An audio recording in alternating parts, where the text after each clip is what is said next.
What you can't be with in others is what you can't be with in yourself. Just got to go do the work. Well, here we are, team, back with part 2. Thank you, Pollyanna. You're amazing.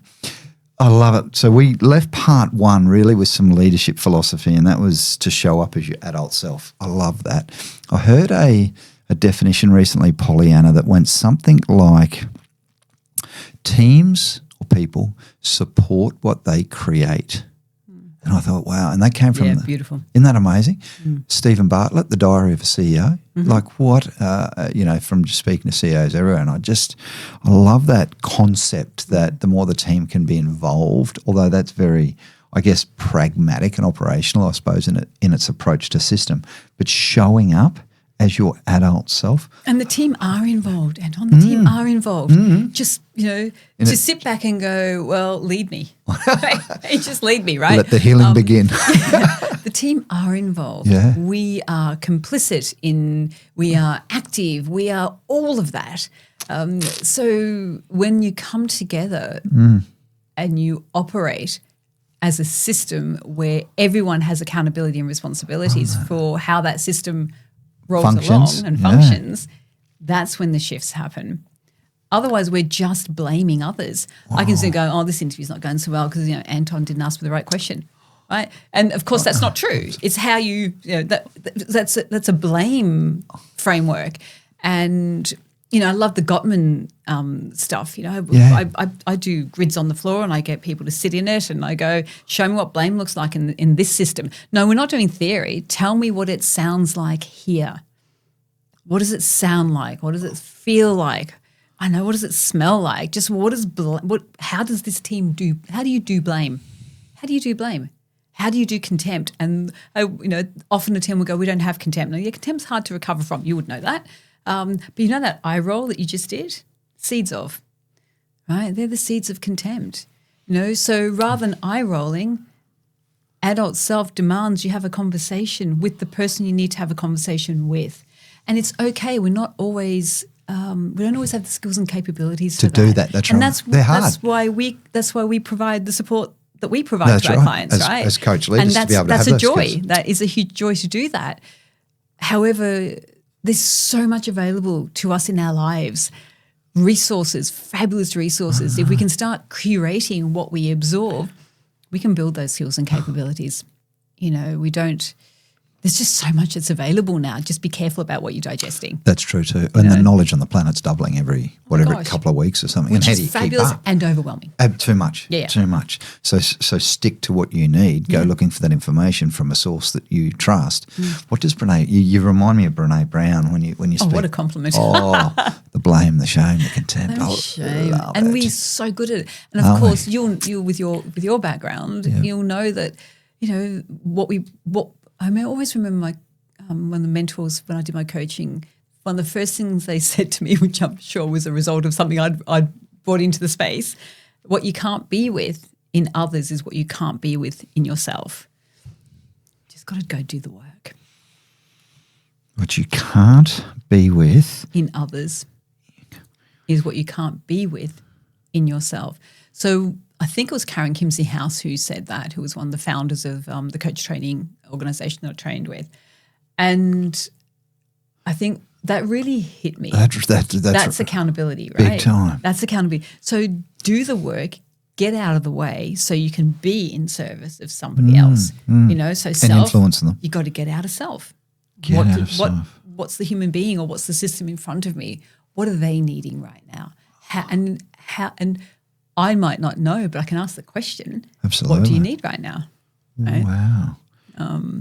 So you can't be with what you can't be with in others is what you can't be within yourself, and so you've got to get out of the way so that you can influence from the right place.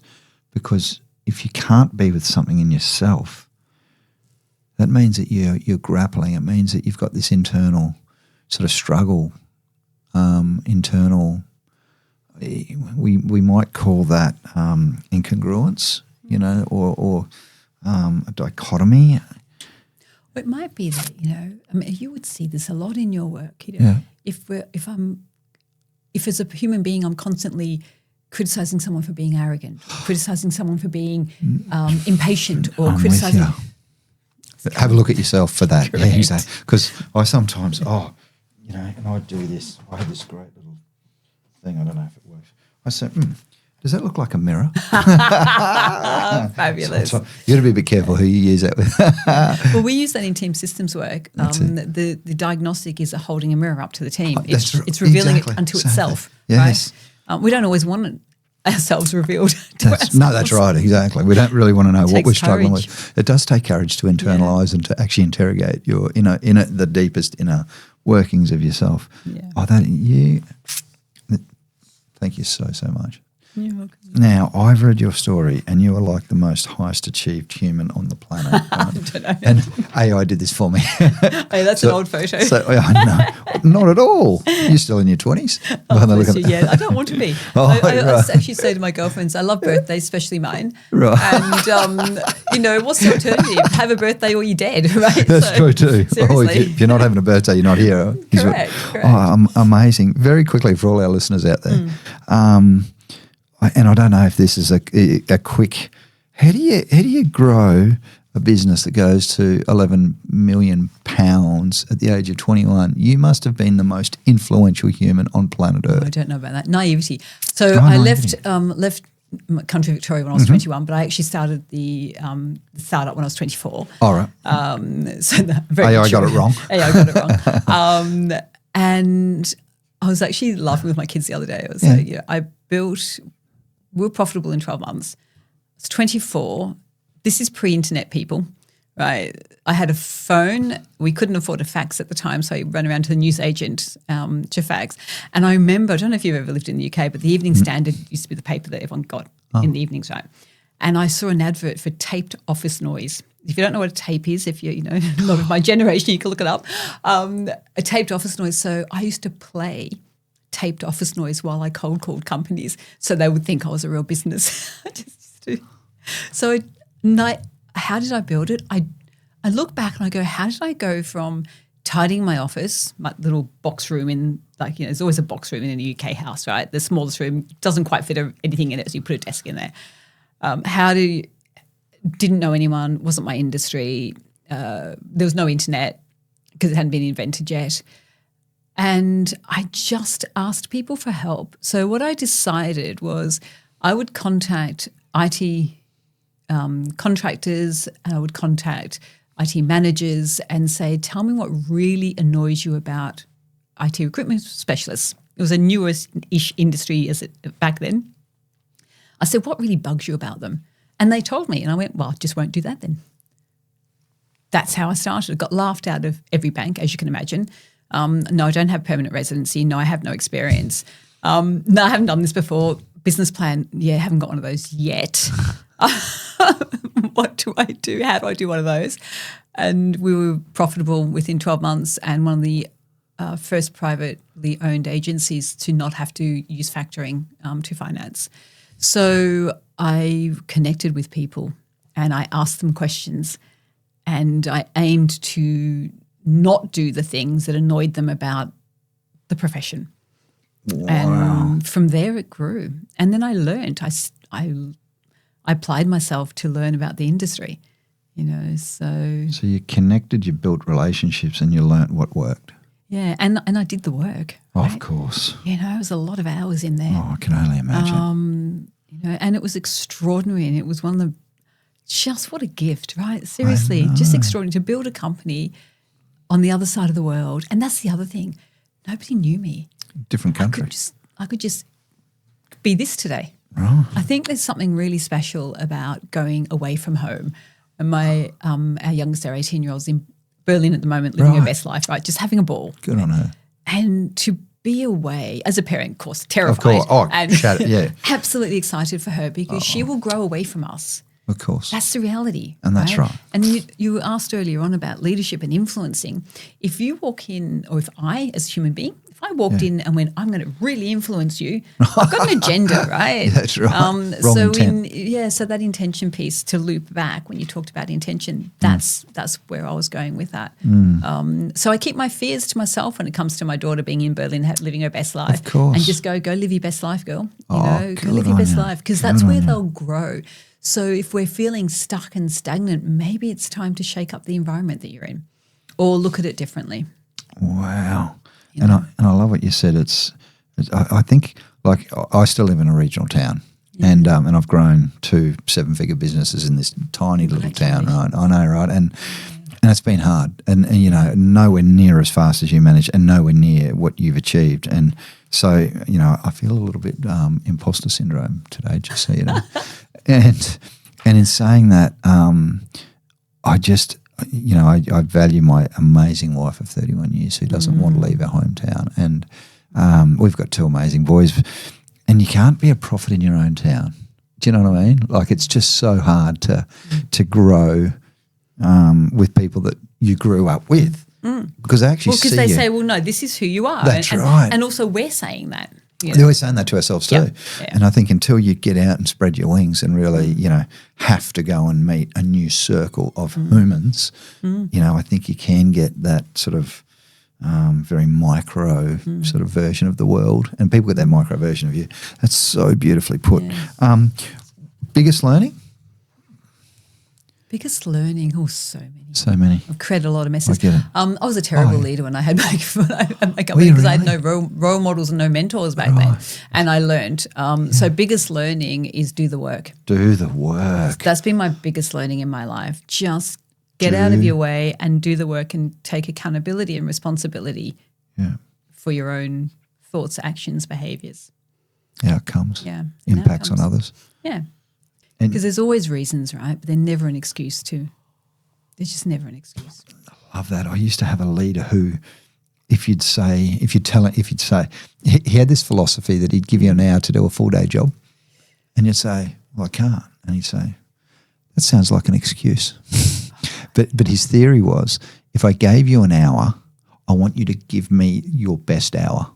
And once you knew that about this leader, whether that's right or wrong, I liked this particular. I still say he's one of the best leaders I work for because he had these weird philosophies like this. But once you got it, and I think that's part of the complex dynamics of humans, is that once you've got it and get it, you can sort of lean in and really understand what your leader wants from you. And that's part. I love your systems thinking. You have carried this, I guess, probably through your whole life from an IT standpoint back in the day right through to now.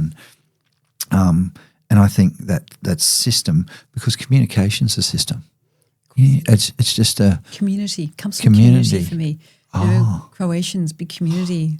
Yes. So everything's a system. Family systems.